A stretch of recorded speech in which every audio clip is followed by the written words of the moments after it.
اور میری جو چل رہی ہے اس کے سیاق میں یہ ہے کہ ہم شروعات اپنے آپ سے کریں، اس کا نفاذ میں خود اپنے آپ کو آپ کے سامنے وعدہ کرتا ہوں اس بات کا کہ جو کچھ میں آپ کے سامنے پیش کر رہا ہوں اللہ تبارک و تعالیٰ مجھے سب سے پہلے اس کے عمل کی توفیق عطا آمین۔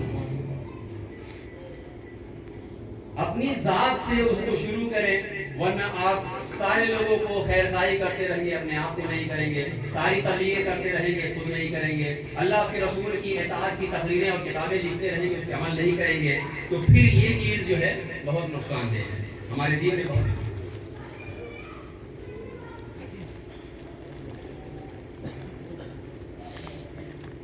اللہ تبارک و تعالیٰ نے یہ جو نکتہ بتایا میں نے ارشاد فرمایا لما تقولون ما لا تفعلون، اللہ تبارک و تعالیٰ نے ارشاد فرمایا کہ تم خیر خواہی، دین کی بات، لوگوں کو نصیحت وغیرہ جو تم کرو تو اس کی شروعات اپنی ذات سے کرو، اگر وہاں سے نہیں شروع کیا تو پھر اس کا وبال ہے۔ پھر اللہ تبارک و تعالیٰ نے اپنے پیارے حبیب صلی اللہ تعالیٰ علیہ وسلم کو جب اس خاکدان گیتی میں بھیجا اور ساری انسانیت کے لیے اور ہمارے لیے نمونہ بنایا، تو آپ دیکھیں اپنے رسول پاک صلی اللہ تعالیٰ وسلم کی زندگی کو کہ کتنی سختی سے آپ ان عمل کو اپنی زندگی میں نافذ کرتے تھے جس کے وہ اللہ تبارک و تعالیٰ نے آپ کو مکلف بھی نہیں کیا تھا۔ جیسے آپ ارشاد فرماتے ہیں وَإِنِّي لَأَسْتَغْفِرُ اللَّهَ فِي الْيَوْمِ وَاللَّيْلَ أَكْثَرَ مِن 70 مرة اور اکثر من 100، دو حدیث پاک ہے۔ اللہ کے نبی صلی اللہ تعالیٰ علیہ وسلم دن رات میں 70 مرتبہ یا 100 مرتبہ استغفار کیا کرتے تھے۔ صحابہ کہتے ہیں یا رسول اللہ، اللہ تبارک و تعالیٰ نے تو قرآن میں ارشاد فرمایا ہے کہ اللہ تبارک و تعالیٰ نے آپ کی وجہ سے آپ کی امت کے اگلے پچھلے کو گناہ معاف کیا، آپ سے تو گناہ کا صدور ہی نہیں ہو سکتا، کس بات کا آپ جو ہے استغفار کرتے ہیں؟ تو اور ارشاد فرماتے افلا اکون عبدا شکورا، میں اللہ کا شکر گزار گزاری کا جذبہ نہ ادا کروں؟ وہ جو آپ کی تعلیم تھی اپنے رب کا شکرانہ تھا، یہ ہمارے اور آپ کے لیے تعلیم تھی کہ جو مجھے ماننے والا ہے، میرا کلمہ پڑھنے والا ہے، میرے اوپر جان نشاور کرنے والا ہے، میرے اوپر درود کی لڑیاں بچھانے والا ہے، اس کے لیے لازم اور ضروری ہے جو بھی کار خیر کا حکم کرے وہ اپنی زندگی سے شروع کرے، اپنے آپ سے، اپنی شخصیت سے شروع کرے۔ اس کے لیے حدیث پاک کے ایسا نہیں کرتا ہے اور صرف وہ بات یا کتاب یا وائرل والی بات جو بتا رہے تھے بھائی نے، اتنی پیاری باتیں بتا رہے تھے، اگر صرف ایسا رہا معاملہ تو بڑا خطرناک معاملہ ہے۔ وہ حضرت عبداللہ ابن عباس رضی اللہ تعالیٰ عنہما کی مبارک حدیث پاک ہے، حضرت عبداللہ ابن عباس رضی اللہ تعالیٰ عنہ کہتے ہیں اللہ کے رسول صلی اللہ تعالیٰ علیہ وسلم نے ارشاد فرمایا کہ قیامت کے دن ایک شخص آئے گا اور اس کو یہ حکم ہوگا کہ جیسے آپ دیکھتے ہو کہ گیہوں سے دانے نکالنے کی یہ دوری ہوتی ہے، اب تو نئی مشینیں آ گئی ہیں، لیکن پرانا سسٹم یہ تھا کہ وہ پوال بچھا دیے جاتے تھے گیہوں کے اور بیچ میں کھوٹا گاڑ دیا جاتا تھا اور پھر اس کے بعد بیل یا گھوڑا یا پھر گدھا لگا دیا جاتا تھا اور صبح سے شام تک وہ چلتا رہتا تھا لیکن اسی منزل وہیں کی گھومتا رہتا تھا اور چونکہ رسی میں بدھا ہوا ہے، ایک مرکز میں بدھا ہوا ہے اور گھومتا رہتا تھا۔ کسان کا تو کام ہو گیا، سارے گیہوں یا چاول علیحدہ ہو گئے، اب پوال بچ گیا پھر وہ ہو جاتا ہے، تو اس گھوڑے کا اور گدھے کا تو کوئی کام ہوتا نہیں ہے کہ وہ کہیں جا رہا ہو، منزل طے کر رہا ہو، وہی گھومتا رہتا ہے اور اس میں رتی کرتی ہے۔ یہ منظر آپ نے دیکھا، یہ بہت پرانی چیز ہے، تو حدیث پاک میں اس کی مثال ہے کہ وہ بندہ قیامت کے لیے لایا جائے گا اور یہی صورتحال بنے گی ایسی، اور اس کی آنکھ اس سے کھوٹے سے بندھی ہوگی، آنکھ، اور وہ گھوم رہا ہوگا تو اس کی آنکھ اس میں لپٹتی جا رہی ہوگی، تو اہل محشر جمع ہوں گے اور اس کے پاس آئیں گے کہ تمہیں کیا ہوا، تمہاری یہ صورتحال، کہ وہ پہچان رہے ہوں گے تم تو دنیا میں بڑی بڑی تقریریں کرتے تھے، تبلیغ کرتے تھے اور درس دیتے تھے، کتابیں لکھتے تھے، تم تو لوگوں کو امر بالمعروف اور نہی عن المنکر کا فریضہ انجام دیتے تھے، تمہارا یہ حشر کیسے ہوا؟ تو وہ کہے گا کہ ہاں میں یہ کام کرتا تھا، صرف لوگوں کو بتاتا تھا، خود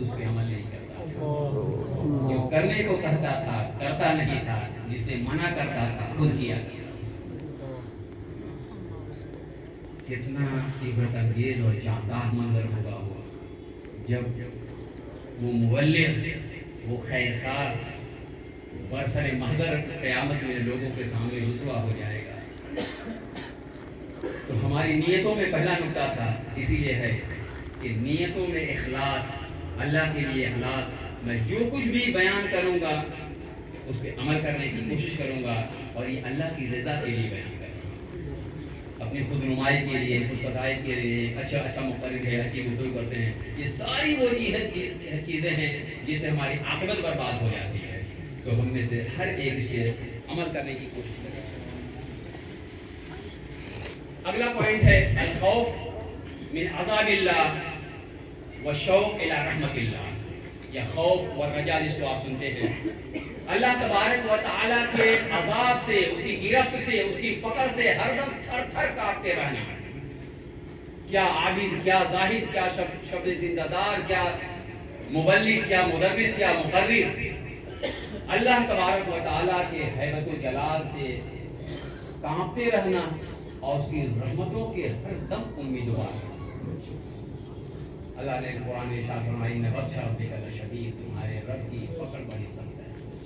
جب پکڑ سخت ہوتی ہے تو فرعون، نمرود، شداد کوئی بچ نہیں پاتا ہے، اور جب اس کا فضل و کرم جوش پہ آتا ہے تو زندگی بھر کے گناہگار کو ایک ہی جھٹکے میں وہ کیفیت، ایمان کی کیفیت میں سے عظیم الشان کیفیت ہے بندہ مومن کے لیے کہ اس کے ایمان کی کیفیت ہے بین الخوف والرجاء، اللہ تبارک و تعالیٰ سے خوف کھاتا رہے تاکہ گناہوں کے کمٹمنٹ کے وقت اس کا دماغ چلتا رہے کہ رب نے اگر پکڑ کر لی تو کیا حشر ہوگا، تنہائیوں میں نے غلط کام کیا، اگر میں رسوا ہو گیا تو میرا کیا بنے گا، اگر میں نے چھپ کر کے ساری قوم سے، سارے لوگوں سے چھپ کے یہ کام کیا، لیکن علیم و خبیر رب نے اگر مجھے آشکار کر دیا تو میرا کیا بنے گا۔ اور رحمتوں کا امیدوار ہے، اس کے فضل و کرم کی کیا شان ہے۔ ساری زندگی گناہوں میں ڈوبی ہوئی ہو، میاں ایک رومال دھونے کے لیے تو آپ کو کم سے کم ایک گلاس پانی تو چاہیے ہی چاہیے تاکہ رومال صاف ہو جائے۔ قربان جاؤ اپنے رب کی عظمتوں پہ کہ تمہارے زندگی بھر کا نامہ اعمال دھونے کے لیے ایک گلاس بھی پانی نہیں چاہیے۔ یہ تمہاری آنکھوں کا جو ڈھیلا دکھ رہا ہے، آنکھوں کا ڈھیلا جو اتنا چھوٹا سا ہے، اس میں 2 قطرے آنسو بہہ جائیں اور ایک باہر آ جائے اور رات کی تاریکی ہو، تم ہو اور تمہارا رب ہو، تمہارے رب تمہاری عظمتوں کو کیسے بلند کر دیتا ہے۔ تو یہ کیفیت ہمارے ایمان کی ہے جو ہماری زندگی میں کھولنا پڑے گی، لانا پڑے گا، اس پہ محنت لگانی پڑے گی۔ اب اللہ تبارک و تعالیٰ نے لا تقنطوا من رحمت اللہ ہے اور بہت ساری آیتیں ہیں۔ آپ تو ریسرچر کی حیثیت سے اس بات کو سنیے کہ بات سن کر کے اس کو اور آگے بڑھیے کہ اس میں اور کیا چیزیں مجھے مل سکتی ہیں، پھر انشاءاللہ موقع ملے گا اور بہت ساری باتیں بتائیں گے۔ اگلا پوائنٹ ہے، اگلے کے بعد 2-3 اور پوائنٹ ہیں۔ استقامت بھی بہت بڑی چیز ہے کہ جو کام ہم کریں مستعدی سے کریں، استقامت سے کریں، اس پہ ڈٹ جائیں، جم جائیں۔ ایک دن میں آپ نے 100 رکعت نفل نماز پڑھ لی بہت اچھا، بہت کمال کا کام ہے، لیکن اگلے دن 2 بھی نہیں پڑھی تو بہت کمال نہیں۔ بالکل صحیح بات، اور یہ بہت ہوتا ہے اور مثالی ہونے کے لیے بہت ضروری ہے۔ ایک دن میں بہت جوش خروش ہے تو بہت زیادہ کام آپ نے کر لیا، نیکی کا کر لیا، تجارت کا بھی کر کے بیٹھ گئے تو کوئی فائدہ نہیں ہوگا۔ صبح سے شام تک ایک دن 14 گھنٹہ دکان کھول لی، اگلے دن 6 گھنٹہ کھولی، پھر اگلے دن 2 گھنٹہ، پھر کسی دن کھولی کسی دن کھولی، تو تاجر بتاتے کتنا فائدہ ہوگا، کتنا پروفٹ ہوگا، کتنا لوگ خوش ہوں گے آپ سے، کون وہاں جائے پتہ نہیں کھلی ہو بند ہوگی۔ لیکن صرف اتنا جان جائے کہ آپ کی دکان ایسی ہے کہ پتھر پڑ رہا ہو، بارش ہو رہی ہو، موسم کتنا بھی خراب ہو، یہ تاجر ایسا ہے چلو وہاں مل جائے گا، کیونکہ کچھ بھی ہوتا وہ دکان کھلی ہی کھلی ملتی ہے۔ تو آپ کی یہ مستعدی سمجھانے کے لیے کہ تجارت میں بھی اتنا اہم رول ہے اس کا کہ دکان آپ کی ٹائم ٹو ٹائم کھلتی ہے، پورے شہر میں مشہور ہو گیا اور ساری دکان نہیں ملتی ہے تو آگے ادھر جائیں گے تو ملے نہ ملے یا وہاں چلو اس کی کھلی ہی رہتی ہے۔ یہ استقامت ہوتی ہے، یہ پابندی ہوتی ہے، کسی چیز پہ ڈٹے رہنا ہوتا ہے۔ تو پیچھے گفتگو سنی ہے، مجھ سے پہلے بھی سنی ہے اور میری گفتگو سنی ہے، تو اس میں ہے کہ آپ کو استقامت لانا ہے، اس پہ ڈٹنا ہے۔ اس پہ مضبوطی سے قائم رہنا ہے اور بہت تواتر کے ساتھ تسلسل کے ساتھ تھوڑا تھوڑا کر کے روزانہ اس کو پریکٹس میں لانا ہے. یہ کام بہت اہم ہے. خیرخواہی والا، تبلیغ والا، اللہ اس کے رسول کی اطاعت والا، اور سارے پوائنٹ آپ کے ذہن میں ہیں، پھر وہ کنکلوژن بعد میں آ جائے گا. اب اللہ تبارک و تعالیٰ نے کیا ارشاد فرمایا، سورۃ ہود ہے یہ، سورۃ ہود. فاستقم کما امرت. اللہ نے اپنے محبوب کو فرمایا، میرے محبوب اللہ نے جو آپ کو حکم کیا ہے تبلیغ کا، دین کا، اسلام کا، اپنی محبوبیت کا، شان محبوبی کا، آپ اس میں جمے رہیے، ڈٹے رہیے. دیکھیے کیسے ڈٹے رہیے. 23 سالہ زندگی مانے، چاہے 63 سالہ زندگی مانے، ظاہری زندگی اور نزول قرآن کی زندگی. حضور اکرم صلی اللہ تعالیٰ علیہ وسلم کی 23 سالہ زندگی جس میں قرآن کا نزول ہوا اور آپ نے اپنی نبوت و رسالت کا اعلان فرمایا، اس سے پہلے کی زندگی. لیکن جو کام آپ نے پہلے دن سے کیا، مستعدی کے ساتھ آخر تک اسے کرتے رہے. یہ اہم نقطہ ہے ہماری زندگی میں، مسلمان کی زندگی میں، کہ آپ سے زیادہ پنکچوئل دنیا میں کوئی ہونا نہیں چاہیے. لیکن بدقسمتی سے معاملہ بالکل الٹا ہو گیا. آپ سے زیادہ پنکچوئل، آپ سے زیادہ ہارڈ ورکر، آپ سے زیادہ محنتی، آپ سے زیادہ مشقت والا، آپ سے زیادہ جفاکشی کرنے والا اس دنیا میں کوئی ہونا نہیں چاہیے. کیونکہ آپ جس کا کلمہ پڑھتے ہیں اور جو تمام نبیوں کا سردار ہے اور تمام انسانوں کا جو سردار ہے بحیثیت انسان بھی، اس کی زندگی کو دیکھو، اس نے انسانوں میں سب سے زیادہ محنت بھی لگائی.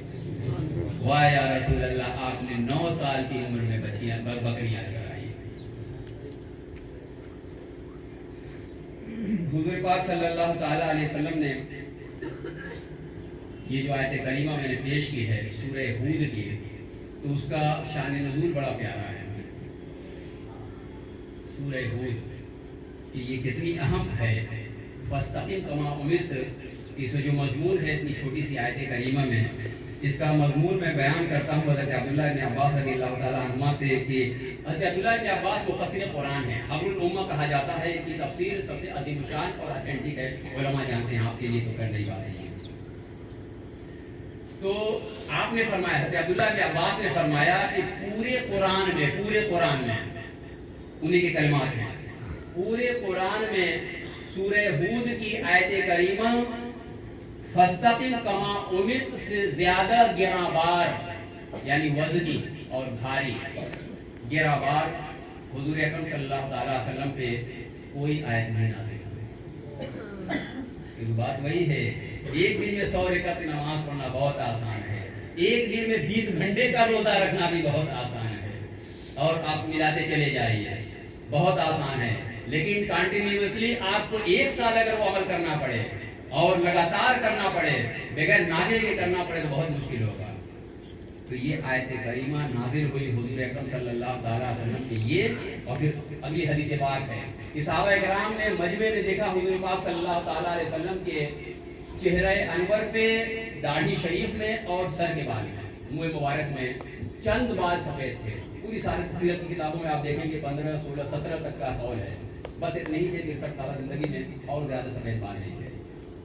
تو سفیدی نمودار ہوئی تو صحابہ نے عرض کیا، یا رسول اللہ، آپ کے ریشے مبارک میں اور منہ مبارک میں تو سفید بال نمودار ہو رہے ہیں. تو اللہ کے رسول نے ارشاد فرمایا، ہاں شیبتنی ہود واخواتہ. ابھی سورہ ہود میں نے پڑھی تھی، فاستقم کما امرت. اللہ کے رسول نے کیا ارشاد فرمایا؟ ارشاد فرمایا کہ ہاں سورہ ہود اور ان جیسی صورتوں نے مجھے بوڑھا کر دیا. یعنی اللہ تبارک و تعالیٰ نے جو ذمہ داری مجھے عطا کی ہے، اور پھر اس میں فرمایا میرے محبوب اس نے جمے رہنا، تو اس جمے رہنے کی مجھے للک اتنی ہے کہ اس سے میرے اوپر سفیدی آ گئی. اتنا اہم اور اتنا گراں بار یہ ذمہ ہے. تو آپ حضرات اس کو بھی اپنی زندگی میں لانے کی کوشش کریں. اگلا پوائنٹ ہے دنیا سے بے رغبتی. کوئی کسی کی خیر خواہی اور ہم نے چاہا کہ ہم اس کو یہ بتا دیں گے تو کل کو ہمیں کاٹ دیا کرے گا. وہ اس کو یہ چیز بتا دیں گے تاجر ہے تو اس کے پاس جائیں تو کنسیشن کر دیا کرے گا وغیرہ وغیرہ. یعنی بدلے میں اگر ہم کچھ اسے چاہ رہے ہیں تو پھر وہ معاملہ نہیں ہوگا. دنیا سے بے رغبتی کہ میں اس کے ساتھ جو بھی تبلیغ اور خیر خواہی کروں گا اس سے مجھے کچھ نہیں چاہیے، میں نے یہ کام اللہ اس کی رضا کے لیے کیا۔ اور دنیا کی حقیقت پہ یہ بھی ایک چیپٹر ہے پورا، بہت ساری احادیث ہیں اس سلسلے میں۔ میں ایک حدیث پاک سناتا ہوں تاکہ دنیا کی حقیقت ہم سب پہ عیاں رہے۔ دنیا کی مثال آخرت کے سلسلے میں مسلم شریف کی حدیث پاک ہے۔ آخرت کے سلسلے میں دنیا کی حقیقت اور حیثیت کیا ہے؟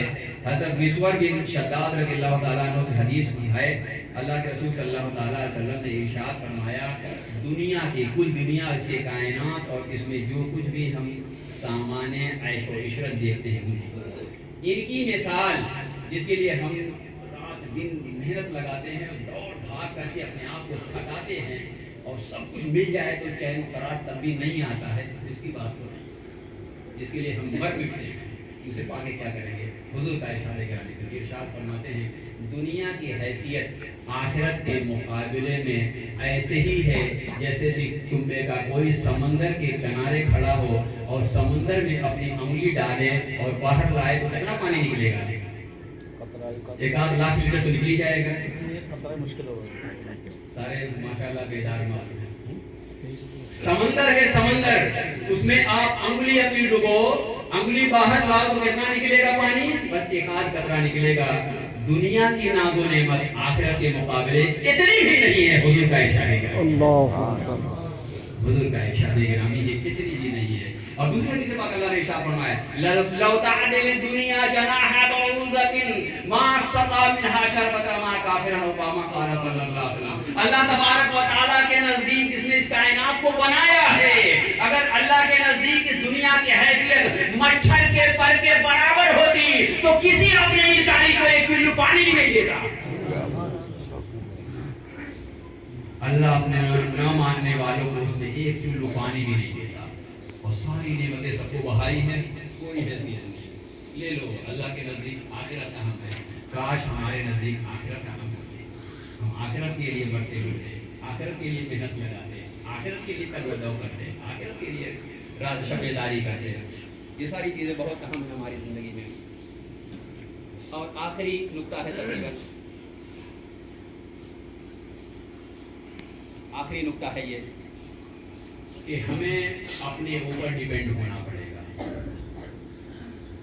ہمیں صاحب تجارت ہونا پڑے گا، یعنی مستقل آپ کا کوئی معزز پیشہ ہونا چاہیے جس پر آپ اپنا رزق، جس کے ذریعے آپ اپنا رزق حاصل کریں، تاکہ وہی والی بات ہوگی کہ تقریر کے ذریعے دین کی بات پھیلا کر کے، چلو وہ ایک چل رہا ہے، میں اس کو منع نہیں کرتا، میری گفتگو کو براہ کرم کوئی جو ہے منفی پہلو میں خود سے نہیں لے گا کہ میں اس طرف نہیں اشارہ کر رہا، میرا اشارہ کنایہ کچھ بھی نہیں ہے، سیدھا سیدھا مطلب یہ ہے کہ میں مدرس ہوں، مقرر ہوں، اگر اس کے ساتھ کوئی ایک معزز اچھا سا شریفانہ تجارت والا بھی کام ہو تو کتنا خوب ہے۔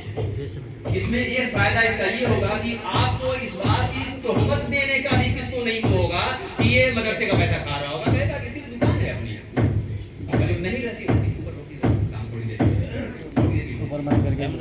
تو آپ سمجھے، ایک معزز شریفانہ آپ کا اپنا کام ہو معاشرے میں، اس کے بعد آپ تبلیغ کریں اور مقتدا والی اپنی لیڈرشپ والی زندگی گزاریں، تو اس میں یہ ہوگا کہ آپ کی شخصیت متہم نہیں ہوگی۔ اور صرف یہی بات نہیں کہ مجھے یہ سیٹنگ ریزننگ بتانی تھی، تو یہ اب اللہ کے رسول صلی اللہ تعالیٰ علیہ وسلم نے ارشاد فرمایا، آپ قرآن پڑھتے ہیں تو میں تفصیل سے ذرا وہ پڑھ کے سنا دیتا ہوں آپ کو کہ کیا صورتحال تھی انبیاء کرام علیہ السلام کی۔ ایک نقطہ یہ نوجوانوں سے پوشیدہ رہتا ہے ایسا، حضرت داؤد علیہ السلام، اللہ کے نبی داؤد علیہ السلام زرہ بناتے تھے، حضرت زکریا علیہ السلام لکڑی کا کاروبار کرتے تھے، حضرت نوح علیہ السلام کشتی بناتے تھے، حضرت ادریس علیہ السلام سلائی کرتے تھے، حضرت موسیٰ علیہ السلام بکریاں چراتے تھے، محمد عربی صلی اللہ تعالیٰ علیہ وسلم نے بکریاں بھی چرائی اور تجارت بھی کی۔ تو ہمیں جب تک یہ کام نہیں کریں گے جو کام انبیاء نے کیا، جبکہ ان کا مشن تھا اللہ کا پیغام پہنچانا، اللہ کا پیغام پہنچا کر کے وہ اپنی روٹی کا بندوبست کر لیتے، ایک آدھ روٹی کا تو انتظام ہونا تھا، ہو ہی جاتا. ایسا نہیں کیا تاکہ سماج میں ان کی وہ حیثیت ہو، تاکہ وہ کوئی بات کہے تو کوئی سامنے والا یہ نہ کہے کہ وہ جی بڑی لمبی لمبی باتیں کرتے ہیں، دوسرے کو ہاتھ پھیلاتے ہیں، آپ دست نہیں کرتے ہیں، دوسرے کو ٹوٹے پڑتے ہیں، یا آپ کو کھانے پینے کا تو انتظام ہو ہی نہیں پائے گا اگر ہم لوگ نہ کھلائیں. ایسا نہیں تھا. تو آپ کا ایک باعزت حلال روزی کمانے کا ذریعہ بہت ضروری ہے، اور اس کے لیے طریقے آپ نے پیچھے سماعت کیے ہیں. اور اللہ کے رسول صلی اللہ تعالیٰ وسلم کی حدیث پاک میں پڑھ کے سناتا ہوں اس کے لیے. ما اکل احد طعاما قط خیرا من ان یاکل من عمل یده. اس زمین پر انسانوں میں سے سب سے اچھا انسان وہ ہے، اب یہ صرف انسانیت کی بات ہو رہی ہے، اچھا انسان وہ ہے جو اپنی محنت کی کمائی کھاتا ہے. میں اتنی محنت کر سکتا ہوں کہ میں اپنا بھی پیٹ پال سکتا ہوں، 3-4 بیوی بچوں کا بھی. بیوی تو ایک ہی ہوگی، بڑے روزگار ہے، 3-4 بیوی بچے نہیں، ایک بیوی اور 3-4 بچے. 4 بیوی ہو سکتی ہے. اتنا دم خم آپ کے اندر ہونا چاہیے. اگر یہ دم خم نہیں ہے تو کاہے کی لیڈرشپ ہے؟ پھر کیسے مقتدا آپ ہو سکتے ہیں کہ آپ کو کمانے کا بھی جذبہ نہیں ہے اور آپ کے قوت بازو میں اتنی طاقت بھی نہ ہو؟ تو آپ اپنے آپ کو معاشرے میں اسٹیبلش کریے کہ اس حیثیت سے بھی آپ کی تجارت بھی ہو، آپ کا مال بھی ہو، آپ کا انسٹیٹیوٹ بھی ہو، آپ کی مرکز بھی ہو، ساری چیزیں ہو. اس کے ساتھ یہ لوازمات آپ کرتے ہیں. بے لوث خدمات، یعنی یہ کہ میں سیلف لیس ہوں، کسی کا دست نہیں کرنا ہوں، کسی کے سامنے ہاتھ نہ پساروں، بلکہ ہاتھ پسارنا تو دور کی بات ہے، میں اس مرحلے میں نہ آؤں. اللہ مجھے اس سے بچائے کہ میں کسی سے ادھار مانگوں. پھر مانگوں دے گا، منع کر دے گا. کتنی خفت ہوتی. آپ کسی سے ادھار مانگے کوئی بھائی نہیں ہے، ہوتا تو دے دیتا ہے، تو کیسا لگے گا آپ کو؟ اس منزل میں بھی آپ نہ آئیں. اللہ تبارک و تعالیٰ نے ارشاد فرمایا بے لوث ہونے کے لیے کسی کے ساتھ خیر خواہی کریں تو کیا چاہیں آپ. اور آیت کریمہ اپنے سیاق میں ہے لیکن اس کا ترجمہ یہ ہوتا ہے انما نطعمکم لوجہ اللہ لا نرید منکم جزاء ولا شکر. کسی کے ساتھ آپ مہربانی، بھلائی، خیر خواہی، دین کی بات، اچھائی کی بات کریں تو گھوم کے اگر یہ کہے شکریہ، تو قرآن کہتا ہے شکریہ بھی آپ کو مجھے نہیں چاہیے، تم اللہ کا شکر ادا کرو. لا نرید منکم جزاء، کوئی بدلہ تو بدلہ، شکریہ بھی تمہارا نہیں چاہیے. اگر کیا بھی کہتا ہے بھائی شکریہ، آپ نے یہ بات کہی، قرآن شاہد ہے. قرآن کہتا ہے کہ آپ کہو کہ انہیں شکریہ نہیں چاہیے، اپنے رب کا ہی شکریہ ادا کرو. عربی والے بڑے مشہور ہوتے ہیں، اگر کسی کو آپ نے کچھ دیا کہتا ہے شکریہ، تو کہتا ہے الشکر للہ. ہمارا معاشرہ ہی نہیں ہے. وہ کیا کہے گا؟ اللہ کا شکریہ ادا کرتے، اللہ نے مجھے توفیق دی، میں نے تجھے کام کر دیا، اللہ کا شکر ادا کر تمہیں مل گیا. الشکر للہ فوراً وہ کہتا ہے. اور پھر اس سلسلے میں میں کہتا ہوں کہ اللہ تبارک و تعالیٰ نے 3-4 انبیاء کے متعلق، انبیاء کرام کا نام ابھی ذکر ہوا ہے اور دیگر انبیاء بھی ہیں، 24-25 کے نام قرآن مجید میں ہیں. اکثر کے بارے میں ارشاد فرمایا ان اجریہ الا علی اللہ. آیت الگ الگ سیاق میں بدلی ہوئی ہے، علماء بیٹھے ہوئے ان اجریہ الا علی اللہ، کہ میں تمہیں دین سکھاتا ہوں، اللہ کی رہنمائی کرتا ہوں، معبود کی باتیں بتاتا ہوں، دین کی اچھی اچھی باتیں بتاتا ہوں، لیکن مجھے تم سے کچھ نہیں چاہیے. منہ پہ ہی بولتے ہیں کچھ نہیں چاہیے، میرا اس کا جزا اور بدلہ تو میرا رب مجھے دے گا. تو یہ آپ کا میتھڈ اور طریقہ ہونا چاہیے کہ جب بھی خیر خواہی کریں تو اس کی جزا یا اس کا بدلہ، اس کا ثواب اپنے رب سے چاہیں. تو اس کو ایسے بھی جوڑ سکتے ہیں، ایک انسان اس کا بدلہ دے بھی کتنا سکتا ہے جو خود دیا گیا ہے، اور جب دینے والا دے گا تو پھر کتنا عطا کرے گا تو امیجن اور سوچ بھی نہیں سکتا. تو ثواب کا اور امیدوار اپنے رب سے رہیے اور رب کے لیے نیتوں کو درست کیجیے، اور پھر ان اعمال پہ سختی سے اور محنت کر کے عمل کریں تو انشاءاللہ تعالی آج ہوئی ہو جو براہیم سالیمہ آپ کر سکتے ہیں. وآخر دعوانا الحمدللہ رب العالمین. استغفر اللہ ربی من کل ذنب واتوب الیہ. لا الہ الا اللہ محمد رسول اللہ صلی اللہ علیہ وسلم.